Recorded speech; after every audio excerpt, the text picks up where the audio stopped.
পায়ের কাছে কি একটা বাদলো মনে হলো। হ্যাঁ, কি দেখি তো। হ্যাঁ, এটা তো পুতুল। এই পুতুলটা এখানে কেন পড়ে? কত সুন্দর দেখতে পুতুলটা।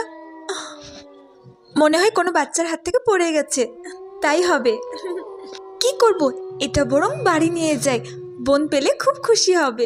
চল তুই আমার সঙ্গে আজ আমাদের বাড়ি চল। উফ মা, কিরে মোনা, আজকে টিউশন থেকে ফিরতে এত দেরি হলো কেন তোর? আমি সেই কখন থেকে চিন্তা করছি, আকাশে কালো মেঘ হয়েছে, তোর সন্ধ্যা 7টায় ছুটি হওয়ার কথা, আর তুই 9টার সময় বাড়ি ফিরছিস। হ্যাঁ, আকাশে তো কালো মেঘ করেছে, কিন্তু কি করব, স্যারকে আজকে দেরি করে ছুটি দিতে হলো, সেই জন্য আসতে আমার একটু লেট হয়ে গেল। আর তোর হাতে ওটা কি? মা, এই দেখো, ওকে আমি রাস্তায় কুড়িয়ে পেলাম, তাই ওকে ভাবলাম বাড়ি নিয়ে আসি। মানু, কার না কার পুতুল রাস্তায় পড়েছিল, আর তুই কুড়িয়ে বাড়ি নিয়ে চলে আসলি। হে ভগবান, এই মেয়েটাকে নিয়ে আমি পারি না।